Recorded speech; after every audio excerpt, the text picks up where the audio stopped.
Okay so आज हम शुरू करेंगे 10th का केमिस्ट्री का topic, that is periodic classification of the element. Okay, अब इस टॉपिक में हमको क्लासिफिकेशन देखना है किसका, एलिमेंट का, और वो भी एक स्पेशल टाइप से, वो है periodic classification. What is mean by periodic?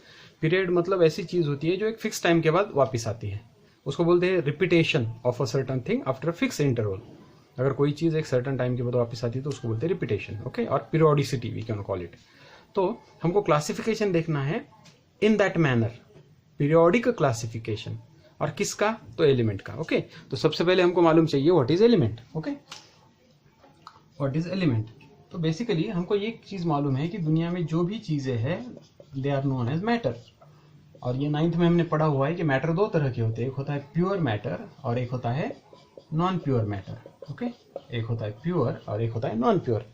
और ये जो प्योर मैटर होता है, हम किसे प्योर बोलते हैं? जिसके अंदर only one kind of constituent, type या काइंड बोलेंगे, of constituent. Okay, and in this we can call it more than one kind of constituent. एक से ज्यादा अगर तरह के कंस्टिट्यूएंट हो ऑफ कंस्टिट्यूएंट, ओके, तो उसको बोलेंगे प्योर और इसको बोलेंगे नॉन प्योर। ओके, तो फिर प्योर में हमको फिर से दो तरह के कंस्टिट्यूएंट्स होते हैं या दो तरह के टाइप होते हैं। वो है, एक होता है एलिमेंट और एक होता है कंपाउंड। ओके, ये सारा 9th का है, बट बेसिकली हमको ये मालूम चाहिए इसलिए मैं बता रहा हूँ। और इसमें होता है मिक्सचर। ओके, तो हमको ये मिक्सचर कंपाउंड इसका कुछ लेना देना नहीं, हमको सिर्फ पढ़ना है एलिमेंट। तो व्हाट इज एलिमेंट एक्चुअली? तो element is the basic constituent of matter. किसी भी चीज का सबसे छोटा जो पार्ट होता है उसको हम एलिमेंट बोलते हैं। लेकिन एलिमेंट की और एक प्रॉपर्टी है, वो क्या है कि element contain only one kind of atoms. मतलब एलिमेंट की एक खास प्रॉपर्टी कि एलिमेंट के अंदर सिर्फ एक ही तरह के एटम्स होते हैं। ओके, एक ही तरह के एटम होते हैं। इसका क्या मतलब है? इसका मतलब है, अगर हम लिखेंगे एक सिलेंडर है अपने पास और इसके अंदर ऑक्सीजन है, O2 gas is there. Okay, तो इसका मतलब है इसके अंदर के सारे एटम जो होंगे ऑक्सीजन के होंगे, लाइक दिस। ओके, अगर तुम्हारे पास ये एक मेटल एल्यूमिनियम है, पीस ऑफ एल्यूमिनियम मेटल, तो इसके अंदर के सारे जो मतलब पीसेस होंगे या सारे पार्टिकल्स जो होंगे वो क्या होंगे? एल्यूमिनियम के होंगे, राइट, लाइक दैट। मतलब अगर तुमको किसी ने पूछा कि एलिमेंट क्या होता है और एटम क्या होता है, तो एटम सबसे छोटा पार्टिकल है, we know atom is the smallest individual particle. लेकिन ऐसे कई सारे एटम्स अगर एक साथ आते हैं तो क्या बनता है? एलिमेंट बनता है, राइट। ओके, और एलिमेंट का फार्मूला भी वही होता है जो एटम का होता है। अगर एटम का formula, okay, so next part हम देखेंगे कि what is the need of classification. Classification की जरूरत क्या पड़ी? ओके, मतलब एलिमेंट थे तो ठीक है, नेचर में एलिमेंट होते, लेकिन इसकी जरूरत क्या पड़ी क्लासिफिकेशन की? तो जरूरत इसलिए पड़ी क्योंकि at the old time, in old time we can call, old time मतलब कब? नियर अबाउट 18th सेंचुरी, 1800 से पहले। ओके, तो very few elements were known, सिर्फ एक गिन चुने हुए 20, 25, 30 एलिमेंट्स मालूम थे। तो उस वक्त ये जरूरत नहीं थी या ये जरूरी नहीं था कि एलिमेंट्स को क्या किया जाए, क्लासीफाई किया जाए। लेकिन जैसे जैसे साइंस डेवलप होते गया, नई नई डिस्कवरी होती गई, एलिमेंट का नंबर भी क्या होते गया? बढ़ते गया। और ये जो ग्रोथ थी या इंक्रीजिंग नंबर थी वो सडन थी। मतलब पहले 20-25 एलिमेंट थे कई सालों तक, और बाद में एकदम ही कुछ 20-25-50 सालों में ये नंबर एकदम डबल टिबल होने लगा। तो इसलिए एलिमेंट के नंबर बढ़ने लगे। ओके, सो हम क्या लिख सकते हैं? अप टू 18th सेंचुरी, मतलब 1800 तक, near about 25 to 30 elements were known. ठीक है, लेकिन उसके बाद मतलब after 30th century we can 18th century we can call, the element का नंबर जो है वो बढ़ने लगा। फिर ये नंबर बढ़ के 56 हुआ, फिर ये नंबर 63 हुआ, फिर ये नंबर 98 हुआ, और आज हमको मालूम है 118 एलिमेंट मालूम है। And research is going on. Okay, अगर तुम नेट पे सर्च करोगे तो ये नंबर और बड़ा मिलेगा, बट 110 तक के एलिमेंट फिक्स है। उसके बाद वाले एलिमेंट के ऊपर रिसर्च चल रही है, discovery are going on. Okay, तो जैसे जैसे नंबर बढ़े तो हमको जरूरत पड़ने लगी कि हम एलिमेंट को कैसे क्लासिफाई करें, क्योंकि पहले कैसा था, 2-3 एलिमेंट थे वो सब, फॉर एग्जांपल, तो हर एक को तुम अलग अलग ध्यान भी रख सकते थे क्योंकि गिने चुने एलिमेंट थे। लेकिन जैसे ये नंबर बढ़ा, जैसे 56 हुए या ज्यादा हुए, तो उस वक्त सारे एलिमेंट को पर्सनल, मतलब एक सिंगुलर फॉर्म में याद रखना थोड़ा सा हार्ड हुआ। तो फिर साइंटिस्ट ने ऐसा दिमाग लगाया या फिर वो सोचने लगे कि हम कुछ ऐसे मेथड ढूंढे जिससे कि ये एलिमेंट्स एक ग्रुप में आ जाए। मतलब अगर हम उस ग्रुप की प्रॉपर्टीज पढ़े तो फिर हमको वो सारे एलिमेंट की प्रॉपर्टीज आ जाए। ओके, अगर हम जैसा कि फॉर एग्जांपल हमको एग्जाम लेनी है और 10th के बच्चे के एग्जाम है तो हम एक ही पेपर निकालते हैं जिससे कि सारे बच्चे पेपर दे सके 10th के, ओके। लेकिन अगर हमको बोला गया कि एक फॉर एग्जांपल एक जगह पे 2 ही बच्चे, एक 9th का एक 10th का, और बोला गया पेपर निकालो, तो 2 पेपर निकालने पड़ेंगे, समझ लो। मतलब अगर हम सारे एक जैसों को एक ग्रुप में डाल देते हैं तो फिर हमको एक ही तरह से काम करना पड़ेगा, या थोड़ा सा सिंप्लीफिकेशन था। इसलिए what is the need of classification? To study them accordingly, और what we can study them in a proper manner, okay. Okay, तो अब हम देखेंगे कि ठीक है, एलिमेंट को क्लासिफाई करना जरूरी था या एलिमेंट को क्लासिफाई भी करने लगे, लेकिन ये किसने किया? ठीक है, तो एलिमेंट को क्लासिफाई करने के लिए बहुत सारे साइंटिस्ट ने इसके ऊपर सोचना चालू किया in the after 18th century, okay. तो मतलब पहले, और उस वक्त कैसा था, there were no what we can say equipment, no labs that much of developed, right, आज की तरह। तो वो क्या करते थे, उनको जो दिखा या जो उनके समझ में आया वो थ्योरी प्रपोज करते थे। उन्होंने बताया कि अगर किसी साइंटिस्ट को एक सर्टन चीज समझ में आई, उनको लगा कि इसके अकॉर्डिंगली, किसी को लगा कि कलर के अकॉर्डिंग करना चाहिए तो उसने कलर के अकॉर्डिंग किया, किसी को लगा साइज के अकॉर्डिंग करना चाहिए, किसी ने साइज के अकॉर्डिंग किया। मतलब एक जनरल बता रहा हूं मैं, इस तरह से साइंटिस्ट ने क्लासिफाई करना चालू करा। तो उसके अंदर कुछ कुछ थियरीज हम जो ओल्ड कंसेप्ट, अभी एग्जाम में कुछ भी नहीं आता तुमको 10th में, लेकिन मालूम होने चाहिए कि हिस्ट्री इसकी। तो पहली जो थियरी थी, पहले कुछ साइंटिस्ट ने बताया कि तुम क्या करो, इसको स्टेट्स के अकॉर्डिंग क्लासिफाई करो, एलिमेंट को अकॉर्डिंग टू देयर स्टेट्स। और आपको मालूम है 3 स्टेट होती है, उस वक्त तो 3 ही थी, आज 5 है, लेकिन सॉलिड, लिक्विड और गैस, ओके। तो बोला कि कुछ को सॉलिड में रखो, जो सॉलिड है, जो लिक्विड है उनको लिक्विड में रखो, और कुछ जो गैस है उनको गैस में रखो, ओके। तो ये कुछ दिनों तक फॉलो किया गया, लेकिन बाद में प्रॉब्लम आने लगी। क्यों? क्योंकि तुमको मालूम है वाटर इज अ लिक्विड, तो वाटर में क्या होता है, हाइड्रोजन भी होता है, ऑक्सीजन भी होता है, तो वो लिक्विड में भी आएंगे।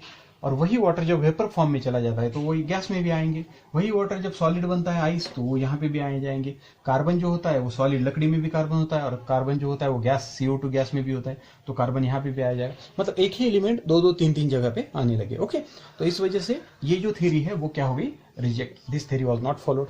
उसके बाद सेकंड थ्योरी आई, जो कि थोड़ी सी मानी हुई है, जो तुम्हारे बुक में भी मिल जाएगी या कहीं रेफरेंस बुक में। वो है प्रपोज्ड बाय साइंटिस्ट लॉवेजियर, ओके। लॉवेजियर जो थे, उन्होंने क्या बताया था कि आप क्या करो, मेटल को 2 क्लासेस में डिवाइड कर दो, ओके। तो उन्होंने 2 क्लासेस बताए। पहला क्लास उन्होंने बताया जो कि हम सबको मालूम है, मेटल, और दूसरा क्लास उन्होंने बताया, इसको यहां लिखता हूं, that is non metal, non metal, okay. तो उन्होंने क्या बताया कि जो भी मेटल है, मेटल में हम किसको बोलते हैं नॉर्मली, मेटल जो होते हैं वो सॉलिड होते हैं, ओके। आपको मालूम है मेटल जो है सॉलिड होते हैं, they are good conductor of electricity, okay. Electrical conductor हम बोल सकते हैं, ओके। इलेक्ट्रिसिटी कंडक्ट करते हैं। मेटल जो होते हैं वो मैलेबल होते हैं, डक्टाइल होते हैं, मतलब नॉर्मली लाइक दिस। और नॉन मेटल के बारे में क्या, नॉन मेटल जो है नॉर्मली वो सॉलिड भी हो सकते हैं, लिक्विड भी हो सकते हैं, गैस भी हो सकते हैं, ओके। वो इलेक्ट्रिकल नॉन कंडक्टर होते हैं, मतलब फिजिकल प्रॉपर्टीज हुई। तो अकॉर्डिंगली उन्होंने क्लासीफाई किया। ये चला भी कुछ दिन, लेकिन बाद में फिर जब डिस्कवरी हुई मेटेलॉइड की, what are metalloid, metalloids are those which are neither metal and nor non metal, जो मेटल भी नहीं होते, नॉन मेटल भी नहीं होते। जब इनकी डिस्कवरी हुई तो ये थ्योरी भी क्या हो गई, रिजेक्ट हो गई। तो यहाँ पे ये एकदम प्रीवियस हिस्ट्री है कि पीरियोडिक टेबल के बारे में किन्होंने काम किया, ओके। तो इसके बाद फिर वो पहले साइंटिस्ट आए जिन्होंने एक्चुअल पहली थ्योरी बताई, जो बहुत ज्यादा फेमस हुई, okay. Will discuss about that, okay. So next theory जो पहली थ्योरी है, जो तुम्हारे बुक में भी है, और जिसके बारे में मतलब एग्जाम के पॉइंट ऑफ व्यू से अगर हम पढ़े तो वो है डोबेरेनर की थ्योरी, ओके। डोबेरेनर वाज एक्चुअली वो एक जर्मन साइंटिस्ट थे। उन्होंने नियर अबाउट 1870, कुछ में 1817 है, कुछ में 1820 के आसपास है, मतलब इस एरा में उन्होंने, 1800 के बाद ये थ्योरी उन्होंने प्रपोज की, ओके। तो उन्होंने क्या किया, तो सबसे पहली बात है, उन्होंने ये जो पीरियोडिक टेबल है अपना, वो एटॉमिक मास के ऊपर डिपेंड किया। मतलब उन्होंने बताया कि सारे एलिमेंट को तुम क्या करो, एटॉमिक मास के अकॉर्डिंगली अरेंज करो, ओके। एटॉमिक मास को ही एटॉमिक वेट बोला जाता है, okay. Atomic mass is also known as atomic weight. अब किसी को अगर एटॉमिक मास क्या होता है, वेट क्या होता है ये मालूम नहीं, तो वो यहाँ पे जरूरी है नहीं एक्चुअल में, लेकिन पूरा पीरियोडिक टेबल इसी के ऊपर डिपेंड है। मतलब क्यों जरूरी नहीं है, क्योंकि एग्जाम में तुमको एटॉमिक मास की डेफिनेशन नहीं पूछेंगे, लेकिन मालूम होना चाहिए। तो what is atomic mass, atomic mass क्या होता है, तो ये एक एटम का मास है। फॉर एग्जांपल हमने एक एटम यहाँ पे, ये this is an atom for example, तो इसका जो मास होगा वो एटॉमिक मास होगा। लेकिन किसके, मतलब क्या है ये मास, ओके। तो ये मास होता है with respect to 1/12 mass of carbon 12। अब ये क्या होता है समझो एक मिनट में, ओके। सो अब हम देखेंगे डोबेरेनर ने क्या किया था। एटॉमिक मास मतलब एटॉमिक मास हमको पता चला क्या होता है। तो डोबेरेनर ने क्या किया, जितने भी एलिमेंट मालूम थे, ठीक है, तो पहला सवाल था उसके बाद कितने मालूम थे, तो nearly 25 to 30 elements were known at his time. Okay, तो उसने क्या किया, he arrange all the elements according to their atomic masses, लेकिन कैसा, in increasing order, increasing order. Okay, increasing order मतलब क्या, कि अगर किसी का मास 4 है, किसी का मास 8 है, किसी का मास 12 है, तो उसने इंक्रीजिंग ऑर्डर बिठाई इस तरह से। Okay, he arranged all the elements according to their increasing order, and he found that after arranging all the elements according to their increasing order, he found a group of 3 elements. Okay, उसे 3 element का एक group मिलने लगा जो क्या करता था, with similar physical properties. उसे 3 एलिमेंट का ग्रुप मिलने लगा जो क्या करता था, सिमिलर फिजिकल प्रॉपर्टीज दिखाता। जैसा कि फॉर एग्जांपल कलर है, तो उन तीनों का colour normally near about same रहने लगा। तीनों का अगर कोई एटॉमिक रेडियस है या कोई भी चीज इस तरह से। ओके, और ये 3 का ग्रुप मिला, इसलिए उसने उसको नाम दिया ट्रायड। और इसीलिए ये थ्योरी जो है आगे चल के इस नाम से फेमस हुई कि डोबेरेनर्स ट्रायड, इसको बोला जाता है डोबेरेनर्स ट्रायड। ओके, तुम्हारे बुक में ये पूछा जाता है। बताइए उसने क्या बताया डोबेरेनर ने बताया कि जब हमको ट्रायड मिला, इन अ ट्रायड, ओके, उसने बताया अगर एक ट्रायड है for example x Y z, okay, ये एक ट्रायड है, तीनों एलिमेंट सेम प्रॉपर्टीज दिखाते हैं, एक्स बी, वाई बी और जेड बी। तो उसने क्या बताया, atomic mass of the middle element,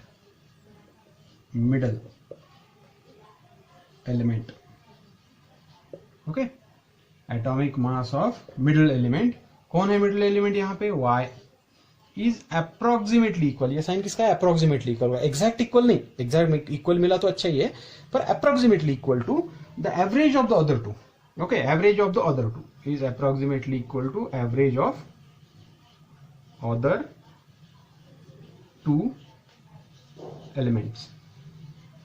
okay, इसको हम मैथमेटिकली कैसे लिख सकते हैं, हम ऐसा लिख सकते हैं, यह आया समझ में, उसका लॉ क्या था। ओके, वर्डिंग में तुमको लिखना पड़ेगा अगर पूछा गया तो, the atomic mass of the middle element, कोई भी हो मिडिल एलिमेंट उसके ट्रायड में, okay, the middle element is approximately equal to the average of other 2 elements. Okay, average of the masses of the other 2 element. Okay, अब इसको हम mathematically form में लिखेंगे, तो इसको हम सीधा ऐसा कर सकते हैं, अप्रोक्सीमेटली रहने देते हैं, इसको चेंज करेंगे। Okay, like here you can see the atomic mass of y, middle कौन है y, is approximately equal to the average of other two। average कौन है, atomic mass of x plus atomic mass of z upon 2। Average ऐसे निकलते। Okay, तो ये उसका law था। ओके, अब इसको हम विथ एग्जाम्पल प्रूव करेंगे। ओके, तो देखो इसका एग्जाम्पल, तो इसका एक सबसे फेमस एग्जाम्पल है जो कई बार एग्जाम में आया हुआ है और पूछते भी है तुमको, वो है ली ना के। ली मतलब lithium, sodium, potassium. Okay, lithium का मास होता है 6.9, सोडियम का होता है 23 और इसका होता है 39। ओके, अब इसके बारे में एक थोड़ा सा ये है कि कुछ बुक में ये 6.9 की जगह क्या करते हैं 7 देते हैं, और इसकी 39.1 की जगह यहाँ पे 39.1 देते हैं, 39 की जगह 39.1। ओके, तो सिंप्लीफिकेशन के लिए तुम कुछ भी ले सकते हो। हम क्या करेंगे, ये पहला एग्जांपल है, इसको 7 पकड़ लेंगे। ओके, क्योंकि मैक्सिमम बुक्स में ये वैल्यू 7 है। ओके, और इसको 39 पकड़ लेंगे। तो अब उसके लॉ के अकॉर्डिंग क्या था, the mass of the middle element, middle कौन है, मैं इसको बॉक्सेस बनाता हूँ जिससे हमको थोड़ा सा ये होगा, राइट, और ये ओके, ये 3 एलिमेंट है।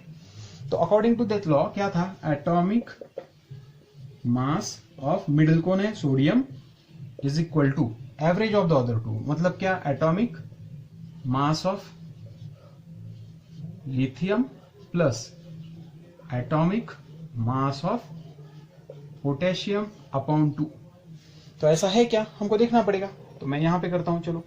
ओके, तो देखो पहला तो सोडियम का मास हमको मतलब मालूम है, बट हम क्या चेक करेंगे, लिथियम का मास कितना है, यहाँ पे इट इज 7 प्लस 39/2, तो क्या होता है 46/2, दैट इज इक्वल टू 23। तो देखो 23 है कि नहीं यहाँ पे, इट इज एग्जैक्टली 23। ओके, तो ये एग्जैक्टली 23 नहीं आया तो भी चलता है, बट अप्रोक्सीमेटली तो होना चाहिए। अब अप्रोक्सीमेटली का कुछ बोलेंगे कि क्या होता है अप्रोक्सीमेटली, तो अप्रोक्सीमेटली मतलब अगर कोई वैल्यू तुमको फॉर एग्जांपल 10 चाहिए, तो अप्रोक्सीमेटली वो 9 से ऊपर, मतलब 9.1 से आगे। ओके, मैं तुमको मैथमेटिकल इसमें बता रहा हूँ, मतलब केमिस्ट्री के अकॉर्डिंग दिस लॉ के लिए बता रहा हूँ। ओके, अगर तुम फिजिक्स में वगैरह पढ़ोगे तो मैथ और अप्रोक्सीमेट लॉ इतना भी ज्यादा नहीं रहता, 0.12 का फर्क रहता है। लेकिन नॉर्मली हम ऐसा पकड़ते हैं कि 10 चाहिए तो वो 9 भी चलती है तुमको 9 के ऊपर, और 10 से आगे 11 तक भी चल सकती है। Okay, right. तो this is the one example of what Dobereiner's triad. अब हम देखेंगे दूसरे 2 एग्जाम्पल्स। ओके, तो नॉर्मली उसने ना 3 ही ट्रायड बताए थे, मतलब उसने बताए 3-4 ट्रायड, लेकिन उसमें से 3 ट्रायड ही एकदम एग्जैक्ट निकले, बाकी के ट्रायड जो है वो करेक्ट नहीं निकले। ओके, तो दूसरा ट्रायड क्या है उसका, मैं यहाँ पे सीधा लिखता हूँ, calcium, strontium and barium. Okay, ये मालूम है तुमको, कैल्शियम है, स्ट्रॉन्सियम है, बेरियम है। कैल्शियम का मास क्या होता है, इट इज 40। ओके, स्ट्रॉन्सियम का किसको मालूम है, that is 88 and it is 137। अब इसका अगर तुम करके देखो तो क्या आएगा, देखो मैं इसको सॉल्व करता हूँ। तो मास ऑफ कैल्शियम कितना है 40, प्लस इसका कितना है barium 137 whole divided with 2, that is equal to कितना आना चाहिए, दिस विल बी 177/2। मतलब इसको तुम सॉल्व करो तो 88.5, राइट। लेकिन एक्चुअल तुम्हारे पास वैल्यू कितनी है 88, तो मैंने जैसा बोला 88 is approximately equal to 88.5, therefore ये ट्रायड उसका क्या हुआ, okay. Okay, now another triad will check. Okay, तो अब हम देखेंगे third Dobereiner's triad. Okay, third Dobereiner's triad जो था वो काफी फेमस है, हमको मालूम है, that is halogens, chlorine, bromine, iodine. Okay, इसमें क्लोरीन का मास तो सबको ही मालूम होता है 35.5। ओके, ब्रोमीन और आयोडीन का मास तुमको याद रखना पड़ेगा इन दिस केस। ओके, तो क्लोरीन और ब्रोमीन का मास होता है, एक का मास है 80, ब्रोमीन का मास होता है 80 और इसका मास होता है 127। ओके, अब हम इसको भी सॉल्व करेंगे according to the same. Okay, तो कर लो 35.5 प्लस 127.0/2। तो जब तुम इसका एडिशन करते हो तो क्या आएगा, 5 2 1 तो 6 एंड 1। ओके, 162.2, तो that will be 81.25 something. Okay, so ये भी वैल्यू माना गया कि it is approximately equal to 80। अब ये नहीं थी, बट उस वक्त ये माना गया कि इट इज अप्रोक्सीमेटली इक्वल, क्योंकि मैंने बोला कि तुमको एक से ज्यादा भी डिफरेंस है तो भी हम उसको ये मानते हैं, तो this is also considered as approximate. Okay, तो अब हम देखेंगे कि ठीक है, इतने सारी अच्छी बातें थी, फिर भी डोबेरेनर का ट्रायड जो है वो रिजेक्ट हो गया। अब we have to find out what is the reason of rejection of Dobereiner triad. Okay, लेकिन रिजेक्शन से पहले हमको ये देखना पड़ेगा कि अच्छी बात ही क्या थी, कि इसको डोबेरेनर के ट्रायड को हम पढ़ क्यों रहे हैं, मतलब रिजेक्टेड है फिर भी हम उसको स्टडी क्यों कर रहे हैं, why it is so important. तो इसकी इंपॉर्टेंस है कुछ, उसको हम मेरिट बोल सकते हैं उसके, बट बहुत कम है। तो पहला मेरिट क्या है उसका, कि he was the first person who actually and successfully try to classify the element. वो पहला इंसान था जिसने थोड़ा बहुत ट्राई किया था एलिमेंट्स को क्लासीफाई करने के लिए। ओके, और दूसरी बात बोल सकते हैं हम कि उसने एक इनिशिएटिव लिया, या वो इनिशियल पर्सन था जिसने ये ट्राई कर दिया, और एक मेथड थी कि एटॉमिक मास एक प्रॉपर्टी हो सकती है कि according to that you can arrange the elements. Okay, लेकिन उसके पीरियोडिक टेबल के कुछ ड्रॉबैक्स थे, जो क्या थे, तो उसमें से पहला ड्रॉबैक तो था कि he can give only 3 triad. उसने सिर्फ कितने ट्रायड दिए, 3 ट्रायड दिए। अब देखो एक ट्रायड में 3 एलिमेंट, तो 3 में कितने हो गए 9, मतलब he can arrange only 9 element successfully. Okay, और मैंने जैसा बोला कि उसके वक्त नियर 25 एलिमेंट मालूम थे। ओके, 25 एटलीस्ट, तो उसमें से सिर्फ उसने 9 एलिमेंट को अरेंज किया सक्सेसफुली। ऐसा नहीं कि दूसरे ट्रायड नहीं दी, उसने दूसरे भी ट्रायड बताए थे। ओके, जैसा एक ट्रायड वहां पे है हमारा मेंशन किया हुआ, that is phosphorus, arsenic and antimony, ये एक ट्रायड उसने बताया था। ओके, और दूसरा एक फेमस है जो कि एफ, मतलब वो हम इसमें अगले वाले में देखेंगे कि ऐसे कुछ ट्रायड उसने बताए थे, लेकिन वो रिजेक्ट हो गए। ओके, इसलिए ये 3 ही ट्रायड उसके फेमस है। कौन से फिर एक बार हम यहाँ पे लिखेंगे, देखो उसके फेमस ट्रायड कौन से, याद रखो हमेशा, ली, ना, के, strontium, barium, okay, and ClBrI। इनको छोड़ के जो भी आया वो ट्रायड उसका क्या हुआ, रिजेक्ट हुआ। ओके, अब और एक बात जो उसके ड्रॉबैक के लिए ये थी कि उसके ट्रायड सेम ग्रुप में ही फॉलो नहीं हुए। सेम ग्रुप में मतलब कैसा, अगर तुम क्लोरीन के ऊपर जाओ, ओके, क्लोरीन के ऊपर जाओ तो कौन होता है, फ्लोरीन, राइट। अब उसके पीरियोडिक टेबल में ये तो ट्रायड था, ठीक है, लेकिन ट्राई किया गया कि इसको चेक करेंगे हम, ये भी 3 ही एलिमेंट है तो इसको ट्राई करेंगे। तो इनको जब ट्राई करने के लिए देखा गया तो ये बिल्कुल ट्रायड में फिट नहीं बैठे। क्यों नहीं बैठे, हम करके देखते हैं अभी। ओके, देखो अब हमको कौन कौन चाहिए, फ्लोरीन, क्लोरीन, ब्रोमीन। ओके, तो देखो फ्लोरीन का मास कितना होता है, तो उसका एटॉमिक नंबर 9 है, तो उसका मास होता है नियरली 19। ओके, तो इसका मास है 19, इसका मास कितना है 35.5, और ब्रोमीन का मास मैंने अभी आपको बताया था कितना होता है, दैट इज 80। ओके, अगर तुम इसको ट्राई करो, मैं इसको मिटा देता हूँ, हम इसको ट्राई करेंगे। अब देखो 19 plus 80 upon 2 that is equal to 99 upon 2 that is equal to 49.5। Okay, लेकिन ये कितना है, दैट इज 35.5, तो ये आसपास भी नहीं है इसके, मतलब ये ट्रायड में फिट बैठा क्या, नहीं बैठा, इसलिए ये थ्योरी भी उसकी क्या हो गई, रिजेक्ट हो गई। Okay, so this was the rejected one. Okay, लेकिन इसने एक इनिशिएटिव दिया और उसके बाद बहुत सारे लोगों ने सोचा कि ऐसा हो सकता है कि हम इसको अरेंज मतलब एटॉमिक मास को ट्राई करके एलिमेंट को क्लासिफाई कर सकते हो। ओके, तो उसके बाद ये तो हो गई पहली थ्योरी की बात, जो डोबेनायर की थ्योरी है, इसको डोबेनायर्स ट्रायड बोला जाता है। अब क्या करते हैं, कई बार एग्जाम में तुमको अलग तरह से पूछेंगे, मतलब क्या करते हैं कि कुछ भी दे देंगे एलिमेंट, फॉर एग्जाम्पल बोलेंगे कि there are 3 elements called X, Y and Z and they follow the triad. ये तीनों क्या करते हैं, ट्रायड फॉलो करते हैं। ओके, और पहले वाले का मास है, एग्जाम्पलर है, एग्जाम्पल के लिए पहले वाले का मास है 42, दूसरे वाले का मास है 62, तो तीसरे वाले का मास आप बताओ। क्या सवाल है, देखो there are 3 elements X Y Z, these 3 follow the triad. अब ये रियल में है नहीं एग्जिस्टेंस, लेकिन एक सवाल है, एक क्वेश्चन बन सकता है कि 3 elements are there X Y Z, they follow the Dobereiner's triad, the mass of the first is 42, the second is 62, find out the third mass of the third element. तो कैसे फाइंड करोगे, तो हमारे पास है, हम क्या करते हैं, mass of y is equal to mass of x plus mass of z upon 2। तो कुछ भी नहीं करना है हमको, बस वैल्यूज रखनी है इसमें। ओके, तो मैं y की वैल्यू रखता हूँ, कितनी है 62, इज इक्वल टू x की वैल्यू कितनी है 42, प्लस z मालूम नहीं तो z की जगह z रख दो, अपॉन 2 की जगह 2, इसको इधर लेके जाओ, मल्टीप्लाई होगा, क्या होगा 62 इंटू 2 क्या होता है 124, राइट। 124 इज इक्वल टू क्या होगा 42 प्लस z, ये इधर माइनस में आ जाएगा, 124 minus 42 is equal to z। Okay, तो तुम जब इसको माइनस कर लोगे तो क्या आएगा 2 और 8, करेक्ट, राइट। ओके, तो that is the value of z। तो ऐसा एक सवाल यहाँ पे बन सकता है। अब वैल्यू अलग देंगे, मे बी फ्रैक्शन में देंगे या कुछ भी दे सकते हैं, बट इस तरह का एक सवाल बन सकता है। ओके, तो यहाँ पे डोबेनायर्स ट्रायड हो गया, खत्म। Okay, now the next theory.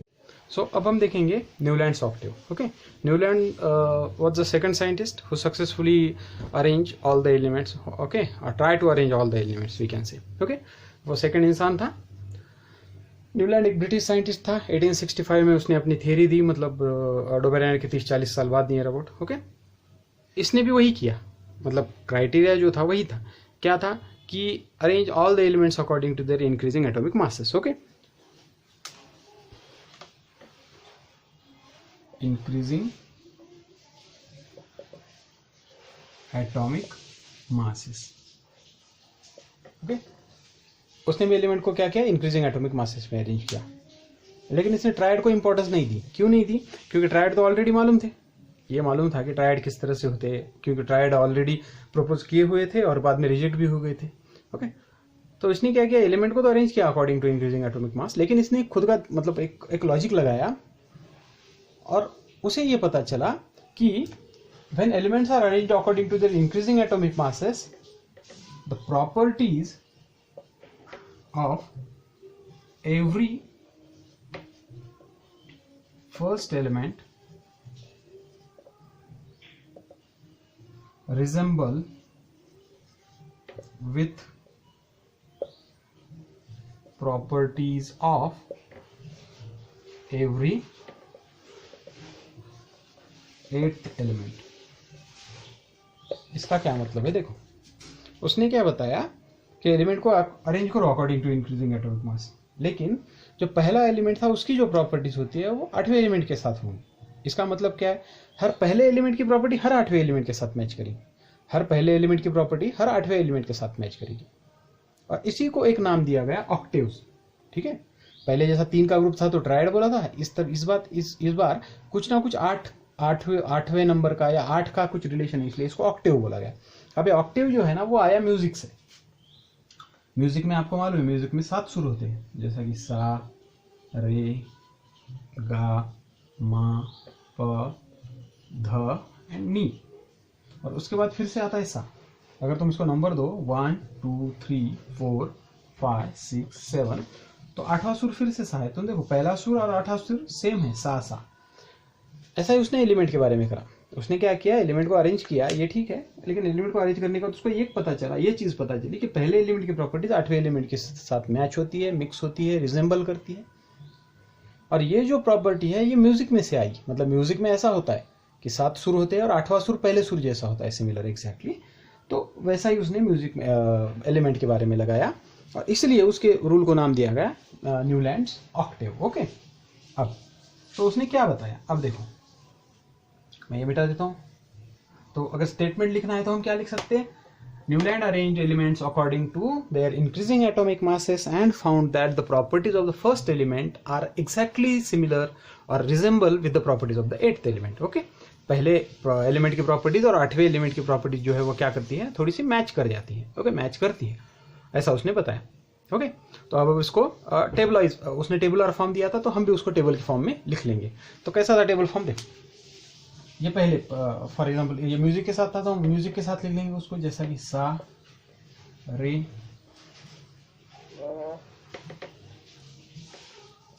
गा, मा, प, ध, नी। ओके, और फिर से आएगा सा। Okay, like that. तो हम इसको नंबर भी दे देंगे, ये number 1, number 2, number 3, number 4, number 5, number 6 and number 7। Okay, अब उसका जो पीरियोडिक टेबल था, अगर तुम एनसीईआरटी का बुक देखो तो उसमें लिथियम से शुरू है। ओके, तुम हाइड्रोजन से भी लिखोगे तो कुछ ज़्यादा फर्क नहीं पड़ने वाला, लेकिन ये लिथियम से शुरू है तो हम भी उसी को फॉलो करेंगे। तो पहला एलिमेंट था लिथियम। इसके बारे में एक और बात मालूम है कि उसके वक्त नोबेल गैसेस इन्वेंट नहीं हुए थे, सॉरी इन्वेंट नहीं, डिस्कवर हम बोलेंगे कि नोबेल गैसेस नहीं डिस्कवर्ड हुए थे। तो एक्चुअली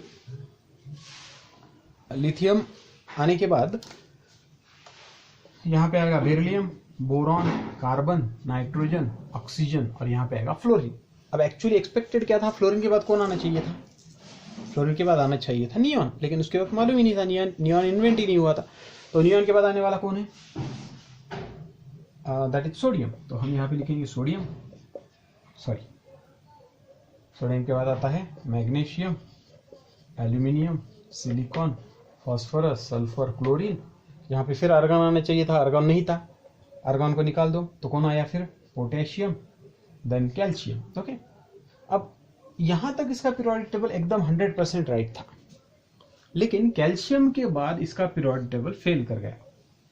क्यों फेल करा, क्योंकि इसने जो अरेंजमेंट की थी वो सिर्फ मास के ऊपर थी। ओके, और मास जो होता है वो कैल्शियम का मास होता है 40। ओके, कैल्शियम का मास होता है 40। तो ऐसा माना जाता है कि 40 से नीचे वाले मास या 40 से पहले वाले मास जो होते हैं वो लोअर एलिमेंट्स बोला जाता है उनको, lower element. Lower element, lower का मतलब क्या है, जिनके मासेस क्या हो, थोड़े से कम हो। ओके, तो इन एलिमेंट्स को तुम लोअर एलिमेंट बोलोगे। इससे ज्यादा मास वाले एलिमेंट को हायर एलिमेंट बोला जाता है, हायर मास, हायर वेटेड एलिमेंट्स बोला जाता है। तो ये उनको क्लासिफाई नहीं कर पाया था। ओके, तो यही इसका ड्रॉबैक था।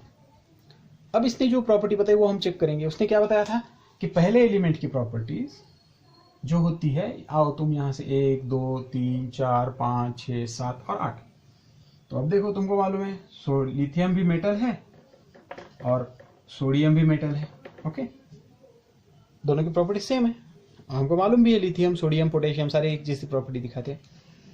लेकिन उसने सिर्फ पहले एलिमेंट के बारे में बताया क्या, नहीं, उसने सारे एलिमेंट के बारे में बताया। उसने बोला कि अगर किसी ने बोला कि ठीक है हम क्या करेंगे, इसको पहले पकड़ाएंगे, पहला एलिमेंट इसको पकड़ेंगे, तो कंसिडर करो इसको नंबर 1 दो, इसको नंबर 2 आएगा, इसको 3 आएगा, इसको 4 आएगा, इसको 5 आएगा, 6 आएगा, 7 आएगा, और ये आ गया 8।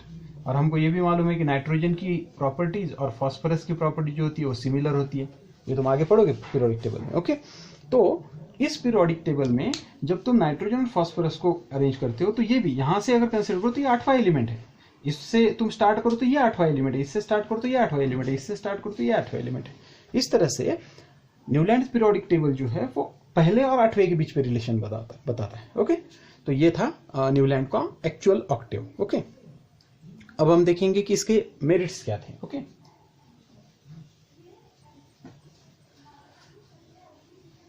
Now will see which are the merits. Okay, अब इसके पीरियोडिक टेबल के मेरिट अगर हम देखने गए तो पहला तो मेरिट था कि ही अरेंज्ड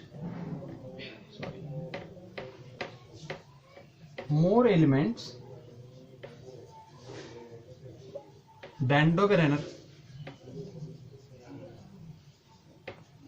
क्योंकि डोबेरेनर ने सिर्फ 9 एलिमेंट क्लासिफाई करते, इसने तो कैल्शियम तक क्लासिफाई कर लिया। ओके, नोबेल के डोबेरेनर के वक्त सिर्फ 25 एलिमेंट मालूम थे, इसके वक्त 56 एलिमेंट मालूम थे, तो उसने बहुत सारे एलिमेंट को ट्राई किया अरेंज करना।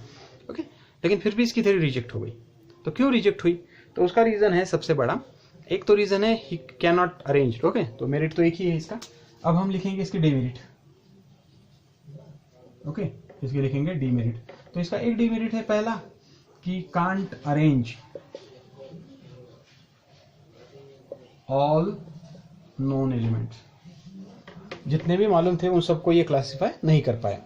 ओके, दूसरी चीज, his law failed after calcium, calcium के बाद इसका लॉ जो है ना वो फेल कर गया। ओके, और तीसरा ड्रॉबैक इसका है कि अगर तुम पीरियोडिक टेबल पूरा देखो न्यूलैंड का, तुम्हारी बुक में भी दिया हुआ है कि आगे आगे कुछ जगहों पे उसने एक एक ग्रुप में एक एक जगह पे दो दो एलिमेंट्स प्लेस किए थे। ओके, सो 2 एलिमेंट्स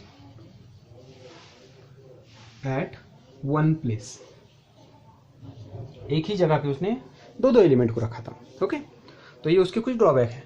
और कुछ एक ड्रॉबैक था, सबसे पहला और एक मतलब इसके बाद आने वाला सबसे इम्पोर्टेंट जिसे बोला जाता है वो ड्रॉबैक ये था कि न्यूलैंड ने, अगर तुम न्यूलैंड के बारे में पढ़ो कभी नेट पे या कहीं पे, तो न्यूलैंड ने एक स्टेटमेंट है उसका कि उसने बोला था कि अब चांस नहीं है, इसके बाद एलिमेंट मिलेंगे नहीं, इतने ही एलिमेंट है नेचर में, अब है ना 56, तो इतने ही एलिमेंट है।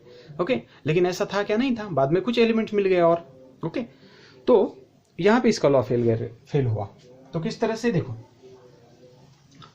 मैं और एक बार उसका टेबल निकालना पड़ता हूँ, एक्चुअली ये निकालना ही पड़ेगा। ओके, तो देखो जैसा कि ये है फिर से सा रे ग म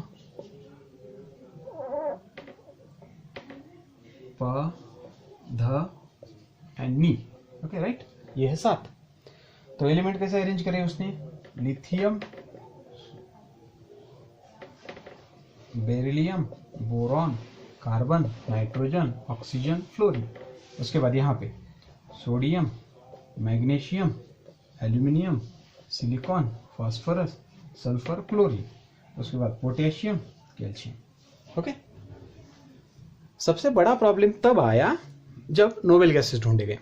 एक्चुअली यहाँ पे नोबेल गैसेस एब्सेंट है, हमने बोला। ओके, अब कोई बोलेगा हाइड्रोजन कहाँ पे होता है, तो एक्चुअली हाइड्रोजन यहाँ पे होता है, इसके ऊपर। ओके, यहाँ पे हाइड्रोजन होता है, hydrogen, fluorine, chlorine, like this. Okay, मतलब नी में ही आता है वो, क्योंकि हाइड्रोजन से शुरू होता है पीरियोडिक टेबल। ओके, तो नोबेल गैसेस जब मिले तो एक्चुअली नोबेल गैसेस को यहाँ प्लेस करना चाहिए।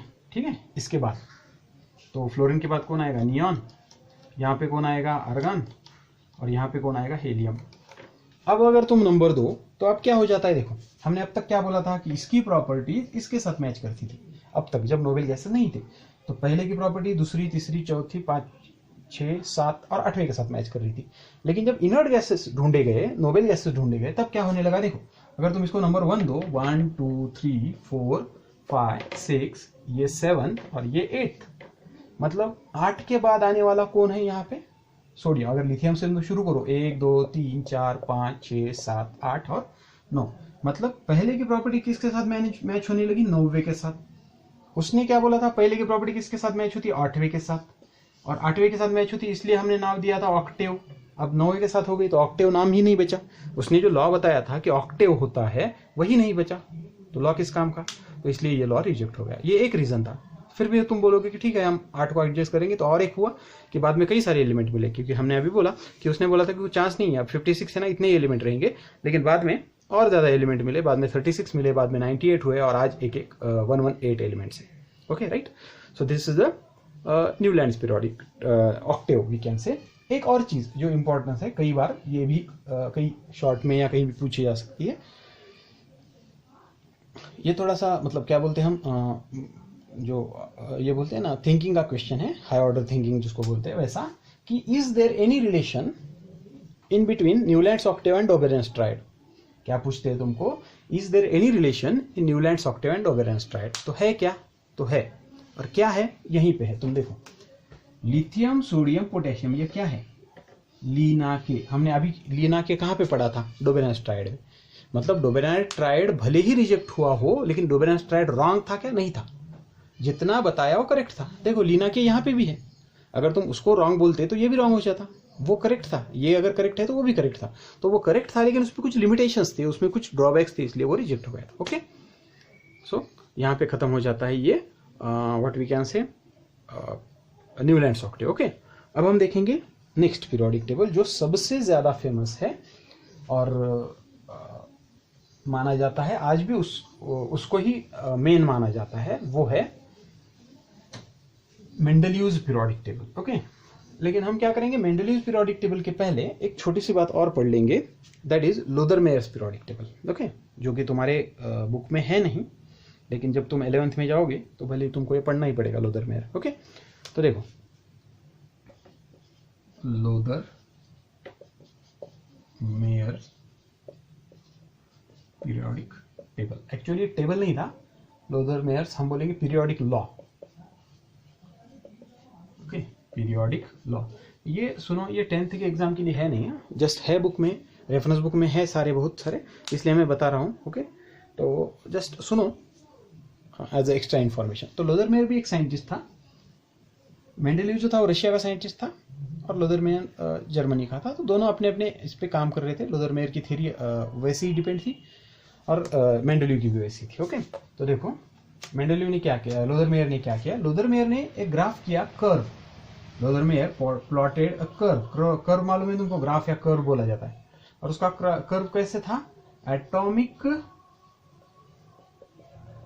Volume versus atomic weight.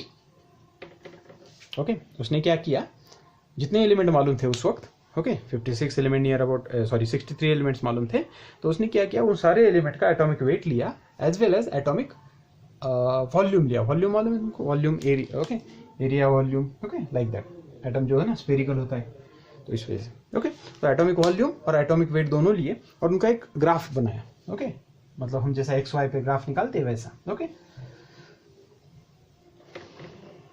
Like, okay, तो ऐसा ग्राफ बनाया उसने, ये था एटॉमिक वेट और ये था एटॉमिक वॉल्यूम। ओके, और अगर उसने जो ग्राफ बनाया, उसने बताया कि अगर एटॉमिक लाइक दिस, उसका ग्राफ अगर तुम इस पे देखो तो इस तरह का कुछ ग्राफ है उसका, लाइक दिस, इस तरह का कुछ ग्राफ है। ओके, लोदरमेयर का, तो लोदरमेयर ने ऐसा ग्राफ बनाया, और उसने क्या बताया कि इस ग्राफ के, ये atomic weight versus atomic volume का ग्राफ है ना, तो उसने क्या बताया कि जब तुम ये ग्राफ प्लॉट करोगे तो जो टिप, ये जो टिप है ना, ये टॉप है उसका एकदम, तो टिप पे जो एलिमेंट आएंगे ना, लाइक यहाँ पे, तो वो क्या आएंगे, मेटल्स आएंगे। ओके, मेटल्स आएंगे, और जो एकदम डाउन पॉइंट होता है यहाँ पे या यहाँ पे या यहाँ पे, वहाँ पे फिर दूसरे एलिमेंट्स आएंगे। ओके, ऐसा उसने बताया था कि ये जो डिसेंडिंग कर्व है, यहाँ पे जो एक ही तरह के एलिमेंट आएंगे, जैसा ये है, ये है, ये है, ओके, जैसा ये है, ऐसा कुछ उसने बताया था। ओके, लेकिन ये थोड़ा सा दो चीज़ें थी इसमें, एक तो ये थोड़ा सा कॉम्प्लिकेटेड लगता है ग्राफ, ओके, उसको आइडेंटिफाई करना, और दूसरी बात जो अपना मेंडलीव था, मेंडलीव का टेबल इससे थोड़ा सा पहले पब्लिश हो गया, इसलिए मेंडलीव ज़्यादा फेमस है और ये उतना फेमस नहीं है। ओके,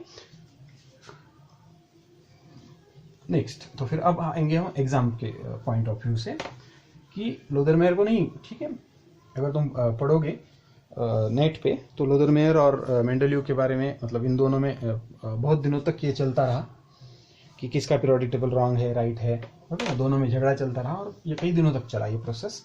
अगर तुम नेट पे कभी पढ़ोगे एक्स्ट्रा टाइम में तो ये पढ़ लो, ओके। लेकिन तुमको एग्जाम के पॉइंट ऑफ व्यू से कुछ काम का नहीं।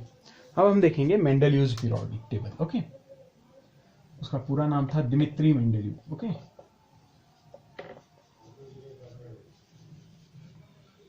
Mendeleev, okay, Dmitri Mendeleev. Dmitri Mendeleev ने क्या किया, अपना खुद का एक पीरियोडिक टेबल बनाया और उस पीरियोडिक टेबल में उन्होंने अपने कुछ रूल्स, वही जो अब तक करे थे वैसे ही करे, लेकिन थोड़े से अलग, हम ये बोलेंगे कि अलग फॉर्मेट में उसको प्रपोज किया, ओके। तो देखो दिमित्री मेंडेलीव जो रशियन थे, ओके, एक ईयर भी याद रखो, 1869 में इन्होंने बताया था अपना पीरियोडिक टेबल, ओके। उसके बाद इसका पीरियोडिक टेबल जो था वो भी किसके ऊपर डिपेंड था, it is also dependent on atomic mass, ये भी एटॉमिक मास के ऊपर डिपेंड था। उन्होंने भी क्या किया, सेम इन्होंने भी, देखो तुम अब तक सबने क्या किया, इंक्रीजिंग ऑर्डर में ही बिठाया, increasing order of atomic weight और मास, एलिमेंट को increasing order of atomic weight और मास में अरेंज करो। लेकिन इसके बाद उन्होंने जो चीज बताई वो थोड़ी सी, हम बोलेंगे कि थोड़ी सी स्मार्ट चीज थी, कि इन्होंने क्या करा था अब तक, कौन, आपने डोबेराइनर और न्यूलैंड दोनों ने एक नंबर बताया था। न्यूलैंड, डोबेराइनर ने बताया था कि 3-3 का ग्रुप बनता है, न्यूलैंड ने बताया था कि 8 के बाद, मतलब 7 के बाद प्रॉपर्टी सेम होती है 8वें की। इन्होंने ऐसा कुछ नहीं बताया, इन्होंने नंबर ही नहीं बताया। क्यों? क्योंकि न्यूलैंड का टेबल जो है वो रिजेक्ट होने का सबसे बड़ा रीजन क्या था कि ऑक्टेव गए, उसके बाद जब नोबेल गैसेस ढूंढे गए तो नोनेव हो गया, तो ये नंबर की वजह से फेल हुआ था मेजर, ओके। तो इन्होंने क्या किया, ऐसा नंबर कुछ नहीं बताया, उन्होंने क्या बताया कि जब तुम एलिमेंट्स को increasing order of atomic mass से अरेंज करते हो तो the properties of the element are repeated after a fixed interval. इसका मतलब क्या है, उन्होंने फिक्स इंटरवल बोला, उन्होंने कुछ नंबर नहीं बताया, उन्होंने ये नहीं बोला 7 के बाद आता है, 8 के बाद आता है, 2 के बाद आता है, 3 के बाद आता है, उन्होंने बताया फिक्स इंटरवल के बाद आता है। और फिक्स इंटरवल क्या होगा वो हमको बाद में पता चला जब हमने ग्रुप पीरियड बनाए, मतलब उन्होंने बनाए, वो हम पढ़ेंगे, ओके। लेकिन इन्होंने ये सारा सिस्टम बताया था वो उन्होंने एक लॉ के फॉर्म में दिया, ये जो सारे स्टेटमेंट है उन्होंने कंबाइन करके एक लॉ बनाया, ओके। और वो लॉ अब हम पढ़ेंगे। कई बार सिर्फ 1 मार्क के लिए ये लॉ भी पूछा जाता है एग्जाम में। This law is known as, okay, this law is known as Mendeleev's periodic law, okay. Mendeleev's periodic law, 2 laws है तुम्हारी बुक में, एक है मेंडेलीव्स पीरियोडिक लॉ, एक है मॉडर्न पीरियोडिक लॉ, ओके। ये वाला हम पढ़ रहे हैं मेंडेलीव का, मेंडेलीव्स पीरियोडिक लॉ, ओके। तो मेंडेलीव पीरियोडिक लॉ का स्टेटमेंट क्या है, देखो मैं यहां पे लिखता हूं, all the physical and chemical properties of element are periodic function of their atomic mass। क्या लॉ है, पढ़ो। All the physical and chemical properties of the element are periodic function of their atomic mass। इसका क्या मतलब है, अगर तुमने math में पढ़ा होगा तो मैथ में ऐसा बोला जाता है कि if x is a function of y, इसका मतलब होता है x की वैल्यू y के ऊपर डिपेंड है, ओके। ये इन दोनों का रिलेशन है, ओके। सेम वैसा ही इसने बताया, इसने क्या बताया कि all the physical and chemical, मैं यहां पे लिखता हूं properties, properties are function of किसका, एटॉमिक मास का। इसका मतलब प्रॉपर्टीज किसके ऊपर डिपेंड है, एटॉमिक मास के ऊपर, ठीक है। तो ये एक बेसिक आइडिया उन्होंने दिया, उन्होंने ये बताया कि सारी की सारी प्रॉपर्टी जो होती है वो किसके ऊपर डिपेंड होती है, एटॉमिक मास के ऊपर डिपेंड होती है, ओके। अब इनका जो पीरियोडिक टेबल था हम उसके बारे में थोड़ा सा पढ़ेंगे, structure of Mendeleev's periodic table, okay. यहां तक आया समझ में। मेंडेलीव पीरियोडिक लॉ और मॉडर्न पीरियोडिक लॉ, सिर्फ ये वर्ड चेंज होगा, बाकी पूरा स्टेटमेंट एज इट इज रहेगा। जब मॉडर्न पीरियोडिक लॉ पढ़ोगे यहाँ पे सिर्फ एटॉमिक मास की जगह एटॉमिक वेट आएगा, ओके, सॉरी एटॉमिक नंबर आएगा, ओके। एक चीज ध्यान में रखो, अब तक हमने जो भी थ्योरीज पढ़ी है वो सारी की सारी थ्योरीज एटॉमिक मास के ऊपर डिपेंड है। अब तक एटॉमिक नंबर का कंसेप्ट ही नहीं आया। ओके, एटॉमिक नंबर मालूम था, लेकिन बाद में फिर हम जब पढ़ेंगे तब मोस्टली जब आएंगे पहली बार तब वो बताएंगे कि एटॉमिक नंबर कुछ होता है, वो पढ़ेंगे हम बाद में। लेकिन ये चीज़ ध्यान में रखो, डोबेराइनर, न्यूलैंड, हर एक बार तुमको रटने की जरूरत नहीं, तुमको ये याद रखना है जब तक मॉडर्न पीरियोडिक टेबल नहीं आएगा कोई भी थ्योरी रहने दो, एटॉमिक मास ही हमारा मेन प्रॉपर्टी है या मेन कंस्टिट्यूएंट है। ओके, नाउ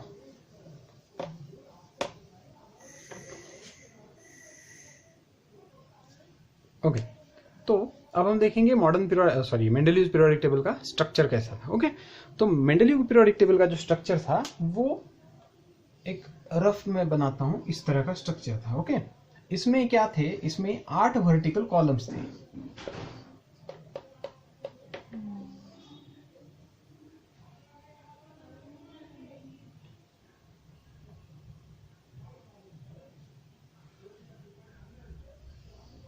ओके, 1 2 3 4 5 6 7, राइट, और यहाँ पे एक हम लगा देंगे 8वां। ओके, और 1 2 3 4, कितने हो गए, 1 2 3 4 5 6 7 8, राइट। तो ये इस तरह का एक जनरल बता रहा हूं मैं अभी। ओके, इसके अंदर क्या थे, तो इधर लिखेंगे हम 8 वर्टिकल कॉलम, 8 वर्टिकल कॉलम थे जिसको उसने नाम दिया ग्रुप। ओके, और ये देखो वर्टिकल कॉलम मतलब लाइक दिस, ये जो है ना ये वर्टिकल कॉलम्स है ये। Okay, vertical. और जो 7 थे वो 7 क्या थे, मैं इधर लिखता हूं 7 हॉरिजॉन्टल रोज थे, उसको उसने बोला पीरियड। ओके, जो हॉरिजॉन्टल रोज थे लाइक दिस। ओके, ये ऐसे जो होते हैं ना इसको बोला पीरियड। ओके, ये एक बेसिक आइडिया थी कि 8 उसके अंदर। अब एक चीज और, अब कुछ कुछ बुक में तुम अगर एनसीईआरटी का बुक देखो तो उसमें भी यहाँ पे और एक ग्रुप लगा दिया है, नोवा, जो किसका है, नोबेल गैसेस का। नोबेल या उसको हम इनर्ट गैस बोलते हैं या जीरो ग्रुप एलिमेंट बोलते हैं उसको। एक्चुअल मेंडेलिव के वक्त नोबेल गैसेस इनमें डिस्कवरी नहीं हुए थे, इसलिए वो नहीं थे। लेकिन तुम अगर पढ़ोगे तो मेंडेलीव जो था वो रशियन साइंटिस्ट था, इसलिए उसका जो पीरियोडिक टेबल है वो रशियन लैंग्वेज में था। और जब उसने पीरियोडिक टेबल बताया, वो पीरियोडिक टेबल रशियन लैंग्वेज में था, इसलिए आज तुमको जो मिलता है वो थोड़ा सा अपडेटेड फॉर्म है पीरियोडिक टेबल का, राइट। अब देखो, नाउ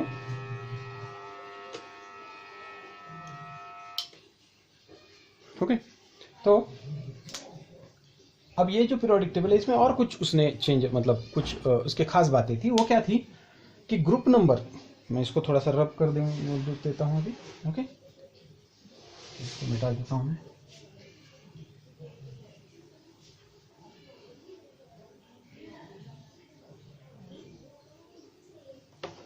देखो, तो और क्या खास बात थी उसके पीरियोडिक टेबल में, तो उसके पीरियोडिक टेबल में और एक खास बात थी कि ग्रुप नंबर 1 to 7, ये रोमन है, रोमन नंबर्स है। 1 to 7 जब जो ग्रुप थे, ग्रुप्स, उसको उसने डिवाइड किया था दो सब ग्रुप में, ए एंड बी। ओके, 1 से 7 तक के जो ग्रुप थे उसको उसने दो सब ग्रुप में डिवाइड किया था। ये दोनों क्या थे, सब ग्रुप। ओके, और जो 8वां ग्रुप था, 8वें ग्रुप में उसने 3 एलिमेंट्स को रख दिया था, 3 एलिमेंट्स को एक साथ रख दिया था। जैसा एग्जांपल है आयरन, कोबाल्ट और निकेल, इन तीनों एलिमेंट्स को उसने रख दिया था। तुम अगर ये पीरियोडिक टेबल देखो तो तुमको ये समझ में आएगा। इन तीनों एलिमेंट को विदाउट क्लास, मतलब सेपरेशन, विदाउट कुछ भी करे हुए उसने रख दिया था। और 1 से 7 तक के जो ग्रुप थे उनको उसने दो क्लासेस में डिवाइड किया, that is A and B. Okay, अब इसके पीछे क्या आइडिया था, क्या ये था, तो देखो, जब तुम माइन्यूटली उसको पीरियोडिक टेबल को ऑब्जर्व करोगे तो तुमको ये समझ में आएगा कि हर एक ग्रुप में, अगर पहले ग्रुप में देखो तो वहां पे प्योर मेटल होते हैं। ओके, और दूसरे ग्रुप में जो होते हैं ना वो ट्रांजिशन मेटल होते हैं, transition metals. Okay, transition metals, और ये भी जो है ये भी ट्रांजिशन मेटल ही है। अब ट्रांजिशन मेटल क्या होते हैं वगैरह वो हम बाद में देखेंगे। ओके, इस तरह से उसका पीरियोडिक टेबल का क्लासिफिकेशन था। फिर से एक बार समझो क्या क्या था। पीरियोडिक टेबल में वर्टिकल कॉलम्स थे जिसको उसने ग्रुप बोला, 8 ग्रुप थे। हॉरिजॉन्टल रो थे उसको उसने पीरियड बोला, ऐसे 7 पीरियड थे। पीरियड को उसने कुछ भी नहीं करा, ग्रुप्स को उसने क्लासिफाई करा। हर एक ग्रुप को 1 से 7 तक के जो ग्रुप है, यहाँ पे देखो 1 से 7 तक के ग्रुप, उसको उसने 2-2 सब ग्रुप में डिवाइड करा, ए एंड बी।